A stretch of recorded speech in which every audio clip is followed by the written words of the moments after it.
امام الانبیاء محبوب کبریا جناب محمد رسول اللہ صلی اللہ تعالی علیہ وسلم کی ذات اقدس ہے۔ آپ علیہ الصلوۃ والسلام کے صحابی حضرت انس رضی اللہ تعالی عنہ، مسلمانوں جس شائع کو آقا مدنی کا ہاتھ لگ گیا، امام الانبیاء نے دست مبارک لگا دیا، مس کر لیا، پروردگار عالم نے اس جسم پہ، اس کپڑے پہ رب العالمین نے آگ کو حرام قرار دے دیا۔ عجیب ہے،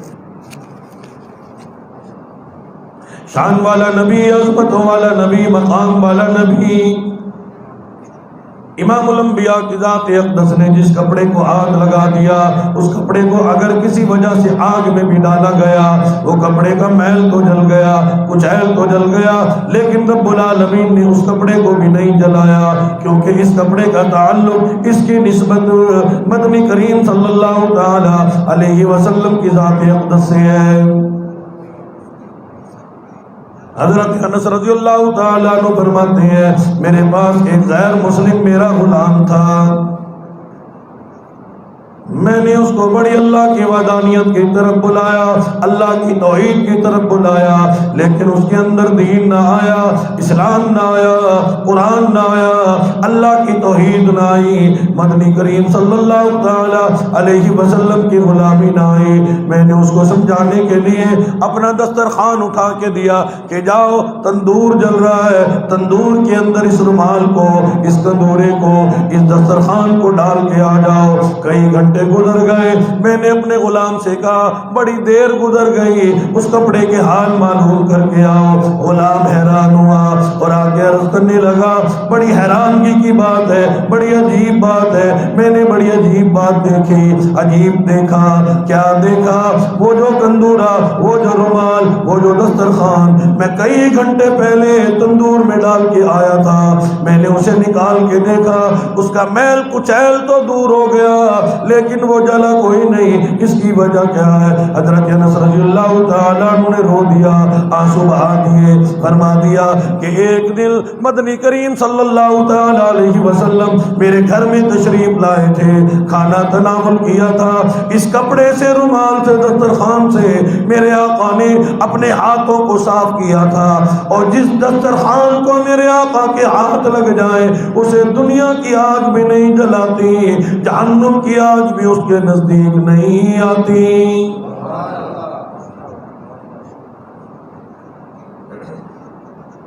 وہ غلام دسترخوان نکال کے لایا اور اس نے جھاڑ کے یوں سامنے کر دیا، حیران ہو کے عرض کرنے لگا، انس واقعی بڑی شان والی بات ہے، عظمتوں والی بات ہے، برکتوں والی بات ہے، رحمتوں والی بات ہے کہ اس کا میل کچیل تو جل کے دھل گیا، صاف ہو گیا، لیکن اس رومال کے ایک تار کو بھی آگ نے مس نہیں کیا، چھوا نہیں، جلایا نہیں۔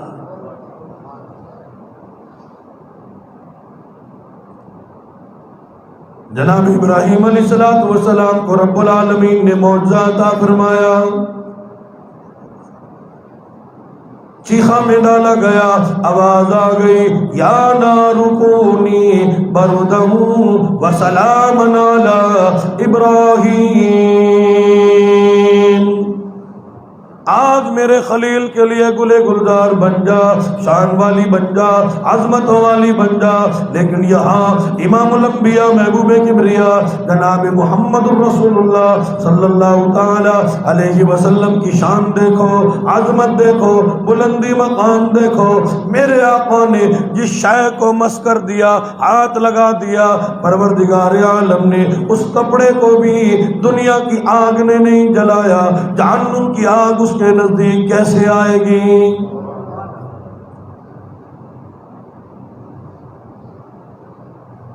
جناب نوح علیہ السلام کو اللہ نے معجزہ عطا فرمایا، تمام کے تمام انبیاء سے افضلیت اللہ نے اپنے پیارے محبوب صلی اللہ علیہ وسلم کی ذات اقدس کو عطا فرمائی ہے۔ نوح علیہ السلام کی کشتی پہ طوفان آیا، اللہ کے حکم سے کشتیاں بنائی گئی،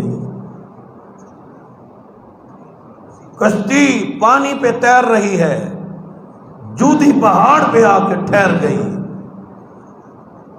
لیکن یہاں امام الانبیاء محبوب کبریا جناب محمد رسول اللہ سب کہہ دو صلی اللہ تعالی علیہ وسلم کے دربار میں حضرت اکرمہ آئے، ابو جہل کا بیٹا آیا اور آ کے کہنے لگا محمد بن عبداللہ کوئی معجزہ دکھاؤ، کوئی ایسی بات دکھاؤ کہ جو کوئی دنیا میں کر نہ سکے، جو عجیب ہو، غریب ہو لوگوں کے لیے، میرے لیے کوئی معجزہ دکھاؤ نا، پھر میں اسلام قبول کروں گا۔ آپ علیہ الصلوۃ والسلام نے فرمایا ایک دن تیرا باپ ابو جہل بھی آیا تھا، ہاتھ میں پتھر لے کے آیا تھا، ختم نبوت کے امتحان کی بات کی تھی، اور محمد الرسول اللہ کے اشارے پہ پتھروں نے کلمہ پڑھا تھا، لیکن ابو جہل نے اس کے جواب میں کیا کہا کہ محمد بن عبداللہ نعوذ باللہ تو جادوگر ہے، تو کاہن ہے، تیرا جادو ان پتھروں پہ چل گیا، لیکن اس ظالم نے اسلام قبول نہیں کیا تھا، اور تو بھی اسی کا بیٹا ہے، تو کیسے اسلام قبول کرے گا؟ کہنے لگا نہیں محمد بن عبداللہ آپ کوئی اپنا معجزہ ظاہر کرے، میں اسلام قبول کرنا چاہتا ہوں، آپ مجھے کچھ دکھائے تو صحیح۔ میرے آقا دریا کے کنارے تشریف فرما تھے، آپ نے فرمایا اکرمہ جا دوڑ کے چلا جا، دریا کے پرلی طرف ایک بھاری پتھر پڑا ہے، اس کو کہہ دینا کہ تجھے محمد الرسول اللہ نے بلایا ہے صلی اللہ علیہ وسلم، تجھے محمد الرسول اللہ نے بلایا ہے۔ اکرمہ کہنے لگا یہ کیسے ہو سکتا ہے؟ حضور نے فرمایا محمد کا پیغام دینا تیرا کام ہے، پتھر کا آنا بھیجنا یہ میرے اللہ کا کام ہے۔ اللہ نے مجھے ان پتھروں کا بھی نبی بنا کے بھیجا ہے۔ امام الانبیاء چاند کے نبی، سورج کے نبی، ستاروں کے نبی، عرشیوں کے نبی، فرشیوں کے نبی، 18,000 مخلوقات کے نبی، کونے کونے کے نبی، پہاڑ کے ذرے ذرے کے نبی، رب کائنات کی قسم ہے نبیوں کے نبی۔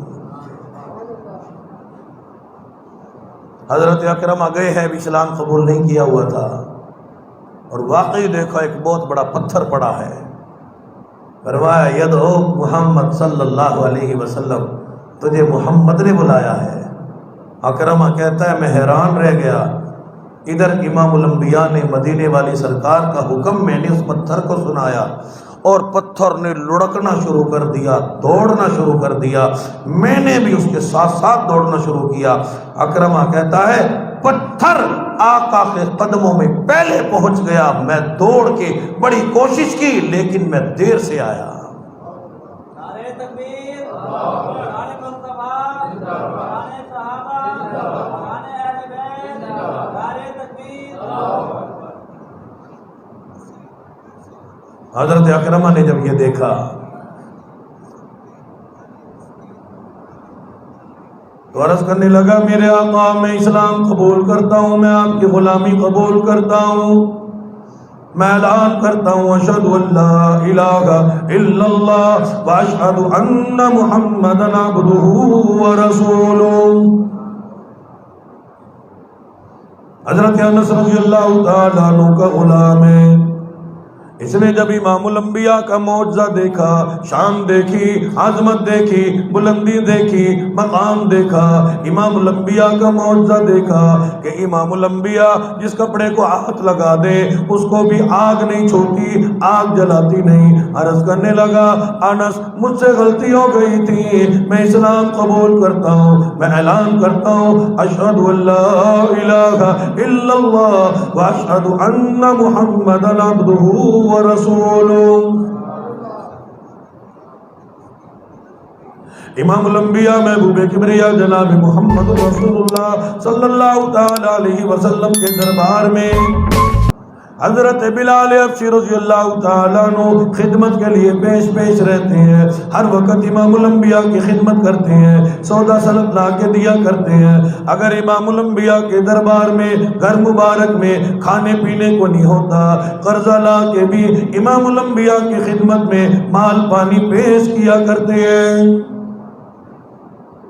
حضرت بلال حبشی رضی اللہ تعالیٰ عنہ نے ایک یہودی سے بڑا قرضہ لیا امام الانبیاء کی خدمت کرنے کے لیے. قرضہ اتنا بڑھ گیا اس نے آ کے حضرت بلال حبشی کی بے ادبی کی ہے, گستاخی کی ہے. کہنے لگا او کالے, اگر تو نے ہماری رقم واپس نہ کی, ہمارا قرضہ واپس نہ کیا, ہم تجھے دوبارہ اپنا غلام بنا لیں گے. حضرت بلال حبشی رضی اللہ تعالیٰ عنہ روتے روتے امام الانبیاء کی خدمت میں آئے. حضور علیہ الصلوۃ والسلام نے دریافت فرمایا بلال حبشی روتا کیوں ہے, کیا بات ہے؟ عرض کرنے لگا میرے آقا وہ یہودی آیا تھا, دھمکی دے کے گیا ہے, اگر تو نے قرضہ واپس نہ کیا میں تجھے دوبارہ اپنا غلام بنا لوں گا.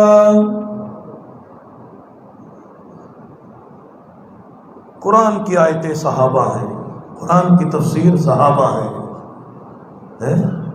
نبوت کے عینی گواہ صحابہ ہیں, امام الانبیاء کو وضو کرانے والے صحابہ ہیں, حضور کے مقتدی صحابہ ہیں, حضور کے مرید صحابہ ہیں, حضور کے مدرسے میں پڑھنے والے اصحاب صفہ کے چبوترے پہ فاقہ مستی میں اپنی زندگی گزارنے والے صحابہ ہیں. آج ہم صحابہ کا کیا مقام جانیں گے؟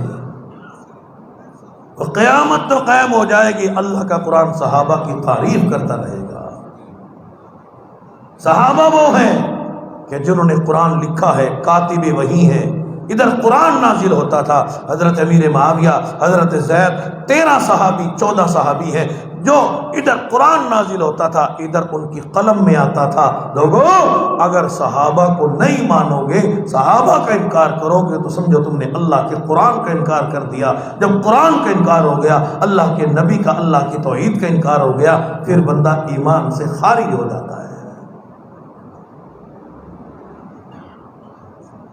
صحابہ نہیں تو کچھ بھی نہیں. وضو کے عینی گواہ صحابہ ہیں. اور قرآن میں جو وضو کا حکم آیا اس کا پریکٹیکل تو صحابہ نے کر کے دکھایا نا, کہ وضو کیسے کرنا ہے, مسح کیسے کرنا ہے, ہاتھ کیسے دھونے ہیں. نماز کا حکم جو قرآن میں آیا تو رکوع کیسے کرنا ہے, سجدہ کیسے کرنا ہے, اتحیات کیسے کرنی ہے, سلام کیسے پھیرنا ہے, دعائیں کیسے پڑھنی ہے, یہ تمام کی تمام باتیں صحابہ نے کر کے دکھائی ہیں. صحابہ نہ ہوتے ہمارے پلے ایمان نہ ہوتا, صحابہ نہ ہوتے تو کچھ بھی نہ ہوتا. شام نہ لے پکوا گیا. نعرے تکبیر, نعرے تکبیر, شان مصطفیٰ, شان مصطفیٰ, شان صحابہ, عزت صحابہ. خطیب ابن خطیب, خطیب پاکستان حضرت مولانا قاری تعلیم ملتانی. نعرے تکبیر. جا کر بیٹھو ذرا. ماشاءاللہ. مدینہ منورہ ہے, اللہ سب کو حج بیت اللہ نصیب فرمائے. روز رسول صلی اللہ علیہ وسلم پہ بار بار حاضر ہونے کی توفیق نصیب فرمائے. ایک صحابی نے ایک صحابی کو اپنی زمین بیچی, دوسرے نے خریدی. جب اس نے دیوار نکالنا شروع کی تو اس میں سے سونے کا مٹکا نکل آیا. اب چاہیے تھا کہ زمین خرید لی تو خود ہی فیصلہ کرنا چاہیے تھا, میری زمین ہے, میری زمین میں سے سونے کا مٹکا نکلا ہے. لیکن صحابہ ہمارے جیسے نہ تھے. صحابی رسول نے وہ مٹکا سونے کا بھرا ہوا اٹھایا اور اس صحابی کے پاس لے گئے کہ اللہ کے بندے, میں نے آپ سے جگہ خریدی تھی, زمین خریدی تھی, سونے سے بھرا ہوا مٹکا نہیں خریدا تھا, لہذا یہ سونے کا مٹکا آپ کا ہے, میرا نہیں. آپ کا ہے, میرا نہیں. ہم کیا کہتے ہیں؟ تیرا نہیں, میرا ہے. صحابہ کیا کہتے ہیں؟ ہمارا کچھ نہیں بھائی, تمہارا ہے. کامیابی تو تبھی آتی ہے نا, ہم تو ہے کرتے وقت گزرتا ہے. اب کرونا وائرس کتنے دنوں سے آیا ہے جی, دکانیں بند, مارکیٹیں بند, ملک بند, حلوہ بند, کھیر بند, سب کچھ بند پڑی ہے. لیکن پھر بھی کبھی سنا ہے آپ نے نیٹ پہ آیا فلاں بندہ بھوک سے مر گیا؟ بھوکا تو کوئی بھی نہیں مرا نا. اللہ مسبب الاسباب ہے، اللہ روزی دے رہے ہیں، چڑیا کو روزی مل رہی ہے، کوے کو روزی مل رہی ہے، 18,000 مخلوقات کو روزی مل رہی ہے، تو اللہ پاک انسانوں کو بھی روزی عطا فرما رہے ہیں۔ لیکن پھر بھی ہمارا یقین بنتا نہیں، ایمان بنا نہیں، ہمیں اللہ کی ذات پہ ہمارا یقین کوئی نہیں آیا۔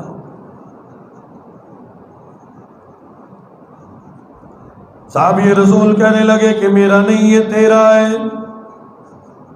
جس نے زمین بیچی وہ کہنے لگا میرا بھی کوئی نہیں یہ تیرا ہے۔ میں نے جب تمہیں زمین بیچ دی تھی ساتھ ساتھ یہ مٹکا بھی بک گیا تھا، یہ مٹکا میرا نہیں۔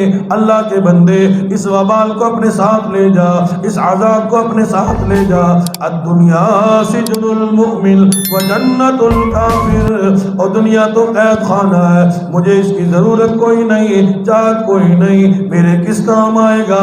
جب تے زمین تیری ہے تو نے اس کی قیمت ادا کر دی، لہذا زمین بھی تیری، یہ سارے کا سارا سونے سے بھرا ہوا مٹکا بھی تیرا۔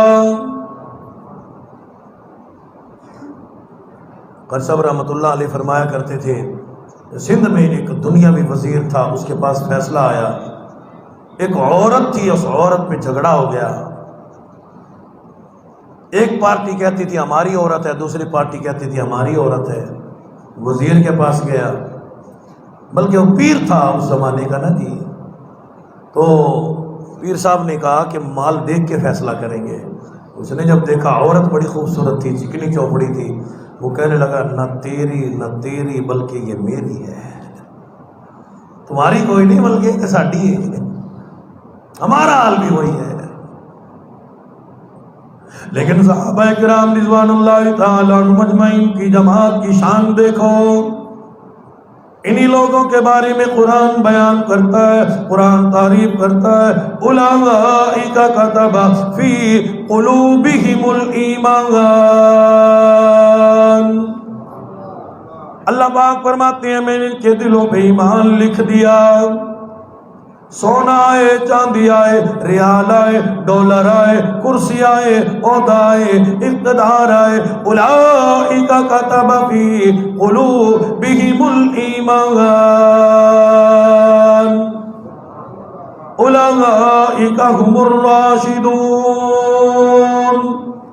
اولئک هم المتقون۔ فرمایا کہ یہ تقوی والے لوگ ہیں، ایمان والے لوگ ہیں۔ صبغۃ اللہ ومن احسن من اللہ صبغۃ ونحن له عابدون۔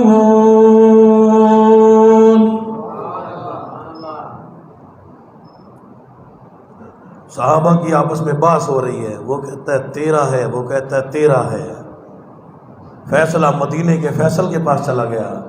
مسلمانوں، وہ مدینہ کا فیصل بھی کتنی شان والا ہوگا، عظمتوں والا ہوگا، کہ جو اللہ کے پیارے محبوب صلی اللہ علیہ وسلم کے مدینہ منورہ میں شہر مبارک میں بیٹھ کے فیصلہ کر رہا ہے۔ مدینے کے قاضی نے دونوں کو بلا کے فیصلہ کر دیا، دونوں سے سوال کر لیا، دونوں سے پوچھا تمہیں اللہ نے اولاد کیا عطا فرمائی ہے؟ ایک نے کہا میری گود میں بیٹا ہے، ایک نے کہا میری گود میں بیٹی ہے۔ مدینے کے فیصل نے فیصلہ کر دیا، میرا فیصلہ یہ ہے تمہاری بیٹی ہو، اس کا بیٹا ہو، دونوں کا نکاح کر دیا جائے اور یہ سونے سے بھرا ہوا مٹکا اس جوڑے کے حوالے کر دیا جائے۔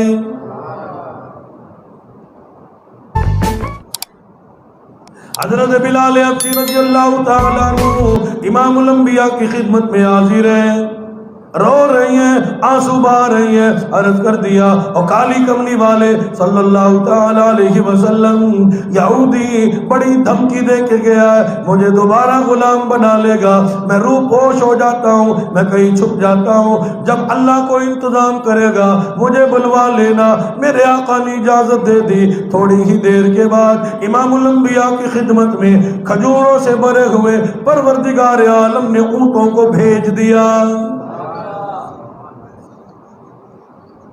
ایک صحابی کو میرے آقا نے بھیجا کہ حضرت بلال کو بلا کے لاؤ۔ حاضر ہوئے، حضور نے فرمایا بلال اس یہودی کو بلا کے لا، اپنا قرضہ لے جائے، اللہ نے انتظام کیا ہے۔ میرے آقا اپنے دست مبارک سے اس یہودی کو کھجوریں تول تول کے ناپ ناپ کے دے رہے ہیں۔ صحابہ کی جماعت کہتی ہے، حضور کے غلام کہتے ہیں، وہ یہودی جو بعد میں مسلمان ہوا وہ کہتا ہے میری آنکھ نے دیکھا امام الانبیاء نے اتنا سارا غلہ کھجوروں کا پھل یوں ناپ ناپ کے میرے پلے میں ڈالا، میری طرف ڈالا، لیکن ایسا معلوم ہوتا تھا کہ اس کھجور کے ڈھیر میں سے ایک دانہ بھی کم نہ ہوا۔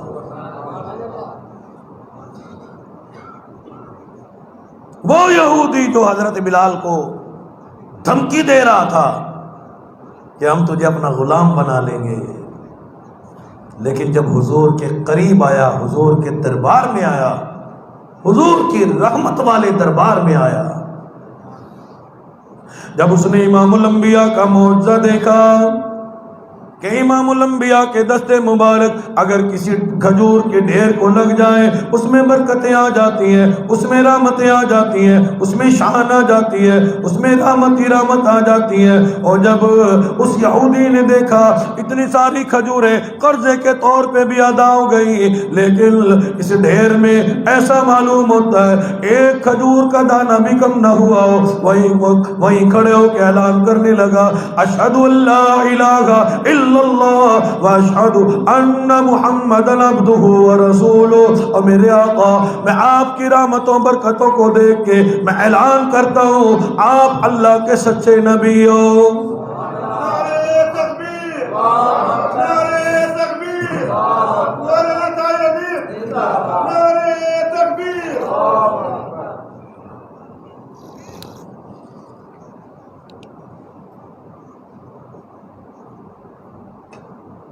حضور علیہ الصلوۃ والسلام کی ذات اقدس کو لوگ کہتے ہیں حضرت موسیٰ کو اللہ نے ید بیضاء یوں اپنا ہاتھ بغل میں رکھتے تھے تو جب نکالتے تھے نا حضرت موسیٰ علیہ الصلوۃ والسلام جب وہ سامنے ظاہر کرتے تو اللہ پاک اس ہاتھ کو ایسا بنا دیتے تھے کہ جیسے 14ویں کا چاند چمکتا ہو۔ لیکن میرے آقا جس شے کو ہاتھ لگا دیں اللہ اس کو ایسا بنا دے کہ وہ دنیا میں ہی 14ویں کا چاند بن کے چمکتا ہے۔ حضور کے دربار میں حضرت سعد رضی اللہ تعالی عنہ حاضر ہیں، غریب آدمی ہے۔ میرے آقا نے ایک دن ارشاد فرمایا سعد تیرا نکاح ہوا؟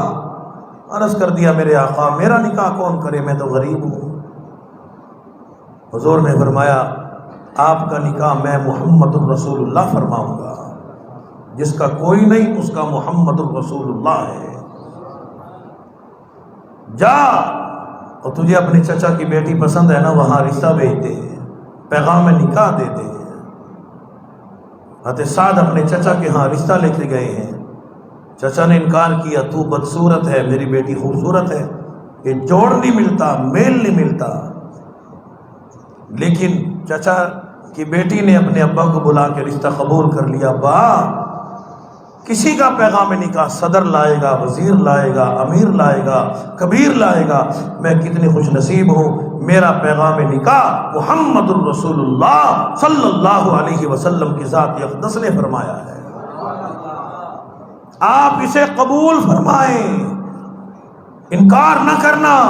یہ اللہ کے پیارے محبوب صلی اللہ علیہ وسلم کی ذات اقدس کا حکم ہے، اس حکم کی خلاف ورزی نہ کرو بلکہ اس حکم کو قبول فرماؤ۔ حضرت سعد کا نکاح ہو گیا، غریب جوڑا تھا۔ کچھ عرصے کے بعد امام الانبیاء کی خدمت میں یہ جوڑا آیا۔ حضور علیہ الصلوۃ والسلام کی ذات اقدس نے حضرت سعد سے فرمایا سعد تجھے وہ وقت یاد ہے جب تو غریب تھا، تجھے رشتہ کوئی نہ دیتا تھا، آج تو تیری بیوی سونے سے لدی ہوئی ہے، بڑا مال ہے۔ عرض کر دیا میرے آقا یہ آپ کی مہربانی ہے، آپ نے جب ہمارا نکاح کرایا آپ کی دعا کی برکت سے اللہ نے ہمیں مال و مال کر دیا۔ یہ باتیں اس لیے عرض کر رہا ہوں آج ہم حضور کے فرمان سے دور ہیں، قرآن سے دور ہیں، نماز سے دور ہیں، مدنی کریم صلی اللہ علیہ وسلم کی غلامی سے دور ہے۔ مسلمان ہے، رمضان کی آمد ہے، جمعہ پڑھنے جائیں تو جمعے کی تیاری کر کے جاتے ہیں. کیا تیاری ہے؟ داڑھی منڈوا کے جاتے ہیں. ماشاءاللہ جمعے کی تیاری دیکھو لوگوں کی، داڑھی شیو کرا کے پپو بن کے نا جمعہ پڑھنے جا رہے ہیں. وہ کیا کرے گا پپو شپو بن کے؟ پپو بن کے نہ جا، چہرے پہ سنت رسول سجا کے جا. جمعہ پڑھنے کے لیے جا رہا ہے، سینما میں نہیں جا رہا، فلم دیکھنے نہیں جا رہا، بدماشی کرنے نہیں جا رہا، بے حیائی کرنے نہیں جا رہا. سوچ تو صحیح ہم کدھر چلے ہیں. جمعے کے لیے حاضر ہیں، اگلا جمعہ نصیب ہو یا نہ ہو. جب بندہ جمعہ پڑھتا ہے نا، ایک جمعے سے اگلے جمعے تک اللہ پاک سارے گناہوں کو معاف فرما دیتے ہیں. یہ تو جمعے کی شان ہے. لیکن جب تو داڑھی منڈوا کے آئے گا، سنت رسول کا جنازہ نکال کے آئے گا، تو یہ برکتیں کہاں نصیب ہوگی، یہ رحمتیں کہاں نصیب ہوگی. اور اتنا شان والا نبی، عظمتوں والا نبی، مقام والا نبی، اور جب نبی پاک صلی اللہ علیہ وسلم کی صورت تجھے اچھی نہیں لگتی. یہ یہودیوں کی سازش ہے نا، یہ چوڑوں کی سازش ہے، یہودیوں کی سازش ہے. فرعون نے لاکھوں بچے قتل کرائے تھے. یذبحون ابناءکم ویستحیون نساءکم وفی ذالکم بلاء من ربکم عظیم. اس کی منشا کیا تھی؟ کہ میری کرسی کو الٹنے والا کوئی نہ آ جائے. فرعون کی اس صدارت کی کرسی کو کوئی لوٹنے والا نہ آ جائے. جب اسے احساس ہوا اس بات کا، یقتلون ابناءکم، اللہ کا قرآن اعلان کرتا ہے اتنے لاکھوں بچوں کو قتل کرائے، حمل ثابت کیا گیا، جگہ جگہ اس نے قتل کرائے. لیکن اللہ پاک نے پھر بھی موسیٰ کو پیدا کر کے دکھایا. اللہ پاک نے موسیٰ کو اس کے گھر میں پلوا کے دکھایا. غرے کو غرق کرتا ہے دریا کی موج میں، موسیٰ کو روزی دیتا ہے فرعون کی گود میں. اسے پتہ ہی نہیں چلا بیچارے کو. لوگوں کے بچے قتل کرا رہا ہے، حمل ساقط کرائے جا رہے ہیں ہسپتالوں میں، ادھر ادھر ڈیوٹیاں لگی ہیں، ہر جگہ اعلان ہوتا ہے یقتلون ابناءکم ویستحیون نساءکم وفی ذالکم بلاء من ربکم عظیم. اس نے لاکھوں بچے قتل کرائے کہ کہیں موسیٰ پیدا نہ ہو جائے، کہیں موسیٰ آ نہ جائے. تو اللہ کا مقابلہ کوئی نہیں کر سکتا، اللہ کا مقابلہ کوئی نہیں کر سکتا. اللہ کا مقابلہ کرونا وائرس بھی نہیں کر سکتا. آج کل بھی بڑی کوشش کی جا رہی ہے، کرونا سے لاکھوں بندے مروائے جا رہے ہیں. وہی فرعون والی بات کہ کہیں نیک لوگ مسجدوں میں آ نہ جائیں، نمازیں نہ پڑھی جائیں، قرآن کی تلاوت نہ ہو جائے، مدرسے بند کرنے کی کوشش کی گئی. لیکن الحمدللہ وفاق المدارس میں 80,000 بچوں بچیوں نے قرآن یاد کر کے ختم قرآن کا قرآن قاری بن کے انہوں نے امتحان پاس کیا ہے.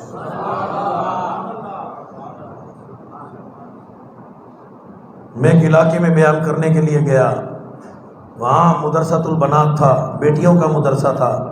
ان لوگوں نے مجھے بتایا کہ قاری صاحب یہاں ایک بچی ایسی بھی ہے کہ جو قاری قرآن بن گئی ہے، حافظ قرآن بن گئی ہے، سرکاری طور پہ وفاق المدارس کا امتحان دے رہی ہے. اس کی عمر کتنی ہے؟ 5 یا 6 برس کی ہے.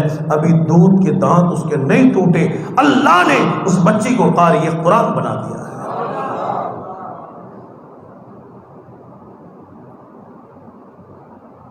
قرآن پڑھے تو سمجھ آئے نا. قرآن کے نیڑے تاندے کوئی نہیں، قرآن کا پتہ ہی کوئی نہیں، قرآن کے نزدیک نہیں آتے. حضرت سعد رضی اللہ تعالیٰ عنہ امام الانبیاء کی خدمت میں حاضر ہیں. میرے آقا پوچھ رہے ہیں، سوال کر رہے ہیں، صاحب تیرا کیا حال ہے؟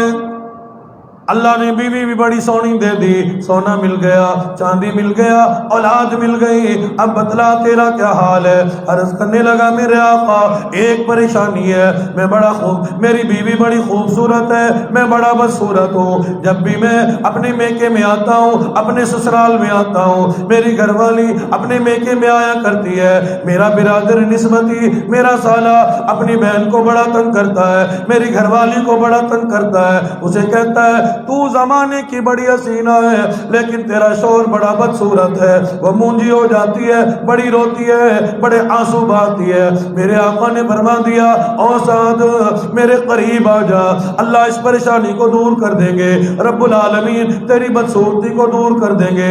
امام الانبیاء نے حضرت سعد کو بلایا، اور قریبا اور قریبا اور قریبا۔ میرے آقا نے بسم اللہ الرحمن الرحیم پڑھتے ہوئے اپنا دست مبارک حضرت سعد کے چہرے پہ پھیر دیا، بس صورتی جاتی رہی۔ اللہ نے حضرت سعد کو ایسا بنا دیا جیسے 14ویں کا چاند چمکتا ہو۔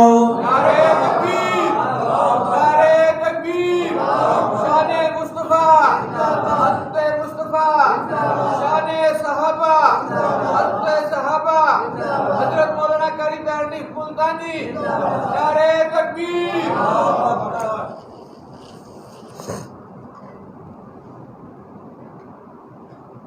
اللہ نے کتنی شان والے نبی کو امتی بنایا، عظمتوں والے نبی کو امتی بنایا۔ صحابہ نے امام الانبیاء کے فرمان پہ عمل کر کے دکھایا۔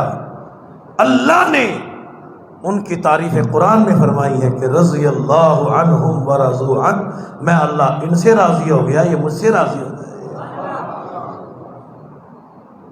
حضور نے فرمایا صدیق اکبر فی الجنہ، عمر فی الجنہ، عثمان فی الجنہ، عشرہ مبشرہ کے صحابہ فی الجنہ، ازواج مطہرات فی الجنہ، بنات رسول فی الجنہ، 1.25 لاکھ صحابہ رضی اللہ عنہم ورضوا عنہ، میں اللہ ان سے راضی ہو گیا، یہ مجھ سے راضی ہو گیا۔ صحابہ نے اللہ اور اس کے رسول کو راضی کر کے دکھایا ہے، قرآن پہ عمل کر کے دکھایا، مدنی کریم صلی اللہ علیہ وسلم کے فرمان پہ عمل کر کے دکھایا ہے۔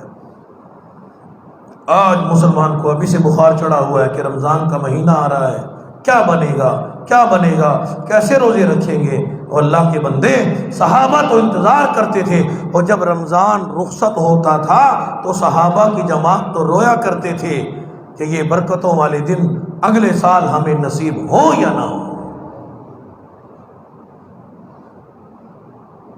صحابہ نے عمل کر کے دکھایا ہے۔ حضرت ظاہر رضی اللہ تعالیٰ عنہ امام الانبیاء کے صحابی ہیں۔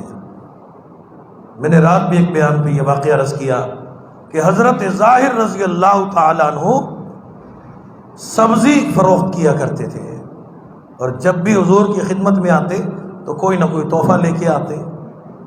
صحابہ نے عرض کیا میرے آقا یہ تحفہ لے کے آتا ہے، حضور نے فرمایا ہم بھی بدلے میں اسے تحفہ دیں گے۔ اب محبت اتنی بڑی، محبت کس کی ہے؟ آقا مدنی کی، حضور کے غلام کی۔ حضرت ظاہر رضی اللہ تعالیٰ عنہ مدینہ کے بازار میں صبح صبح کھڑے ہو کے اعلان کرتے ہیں لوگوں محمد الرسول اللہ سے میں محبت کرتا ہوں، امام الانبیاء میرا دوست ہے، امام الانبیاء میرا یار ہے۔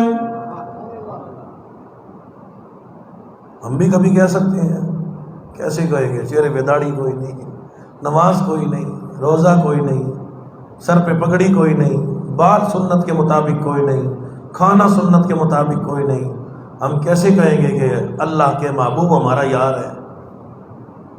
حضرت ظاہر رضی اللہ تعالیٰ عنہ منڈیوں میں کھڑے ہو کے اعلان کرتے ہیں، سبزی بھی بیچ رہے ہیں اور اعلان کرتے ہیں لوگوں حضرت ظاہر کا یار محمد الرسول اللہ ہے۔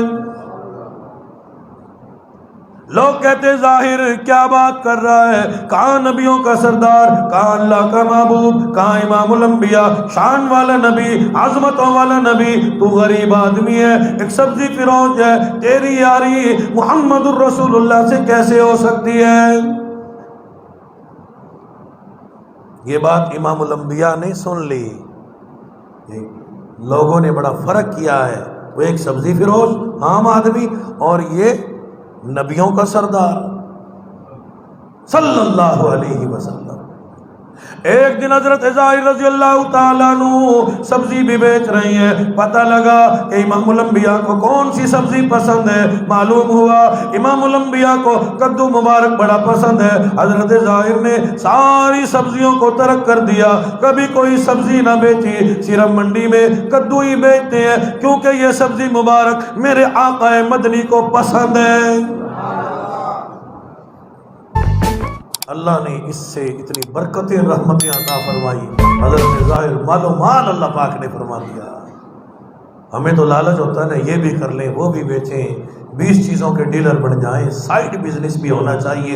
پھر بھی آندہ ہے کہ پوری نہیں پہنتی، پھر بھی پوری نہیں ہوتی. ایک دن منڈی میں کھڑے ہو کے حضرت ظاہر اعلان کر رہے ہیں، لوگوں میں اعلان کرتا ہوں محمد الرسول اللہ میرے یار ہیں، حضرت ظاہر کے یار ہیں. میرے آقا تشریف لے آئے، پیچھے سے تشریف لائے. حضرت ظاہر کا یوں ہاتھ پکڑ کے لوگوں کے سامنے اعلان کیا، لوگوں پہلے تو حضرت ظاہر کہتا تھا نا کہ محمد الرسول اللہ کا یار ہے، آج محمد الرسول اللہ اعلان کرتا ہے کہ حضرت ظاہر محمد الرسول اللہ کا یار ہے.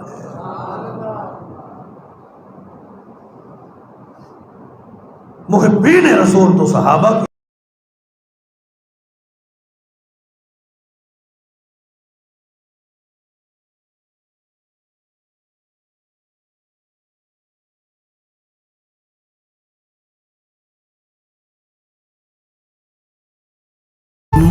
Thanks for watching my video and subscribe my channel.